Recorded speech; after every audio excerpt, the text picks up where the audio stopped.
Olá, a notícia da execução do Takahiro Shiraishi no Japão, a primeira desde 2022, trouxe de volta um caso que, nossa, chocou muita gente. Sim, o Shiraishi, né? Que ficou conhecido como o assassino do Twitter. Exato. Ele cometeu aqueles crimes horríveis em 2017. E hoje, com base no que a gente pesquisou, vamos aprofundar um pouco nesses detalhes. Vamos sim entender como ele usava a rede social, né, para atrair as vítimas e também o impacto que isso tudo teve lá no Japão. E até a questão da pena de morte que voltou à tona com a execução dele. É um caso que toca em pontos muito sensíveis, né?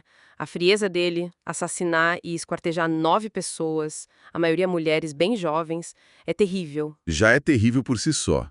Mas o método, O método adiciona uma camada, assim, sinistra, né? totalmente. Ele ia lá no Twitter, que hoje é X, e procurava ativamente gente que postava coisas sobre suicídio, sabe? Hum, O perfil dele tinha uma frase tipo: quero ajudar pessoas que estão sofrendo de verdade. Uma isca, né? uma fachada bem calculada. Ele oferecia ajuda para morrer, às vezes dizia que ia morrer junto, só para conseguir levar a pessoa para o apartamento dele. Lá em Zama, perto de Tóquio. Isso. E lá a promessa virava um pesadelo. Ele estrangulava, desmembrava, a imprensa até chamou o lugar de Casa dos Horrores. Nossa, Foi quando a polícia estava procurando uma das moças desaparecidas que acharam os restos mortais, em refrigeradores, caixas de e ferramentas. parece que o irmão de uma vítima também ajudou, né? Ele achou umas conversas dela com o Shiraishi. Sim, ele acessou a conta dela. Foi aí que tudo veio à tona mesmo. E depois da descoberta ele confessou rápido, né? Admitiu os 9 assassinatos. Confessou. Mas no julgamento a defesa veio com uma tese, inesperada. Aquela de assassinato com consentimento. Exato!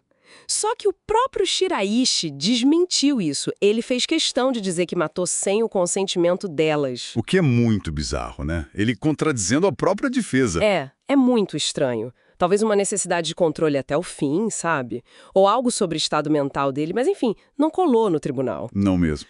Foi condenado à morte em 2020. E segundo as autoridades, ficou claro que a motivação era puramente egoísta, ligada a desejos sexuais e financeiros dele. O impacto disso no Japão deve ter sido enorme. Gigantesco. Foi um choque profundo, não só pela brutalidade, mas por essa coisa de usar a internet, a vulnerabilidade das pessoas online. Gerou muito debate, imagino, sobre segurança em rede social, como lidar com posts sobre suicídio. Com certeza, o Twitter na época, hoje X, até mudou as regras por causa disso. Proibiu posts que incentivam suicídio ou automutilação. Uma resposta direta. Sim, mas levanta aquela questão maior, né? Qual a responsabilidade das plataformas? Até onde vai? A dor das famílias, como aquele pai que falou que nunca perdoaria, isso mostra traição, né? Usar um espaço que deveria ser de conexão para predar alguém. É devastador. E claro, a sentença de morte reacendeu toda a discussão sobre a pena capital lá. Pois é. O método é o enforcamento e é feito em segredo. Avisam poucas horas antes. É importante lembrar que no G7 só Japão e os Estados Unidos ainda têm pena de morte. Exato. E apesar da pressão internacional contra, lá no Japão o apoio popular ainda é bem alto. Uma pesquisa recente de 2024 mostrou 83% achando inevitável. Casos como o do Shiraishi devem reforçar essa visão para muita gente lá. Provavelmente. No fim de 2023, tinha mais de 100 pessoas no corredor da morte. Muitos esperando há anos, décadas até.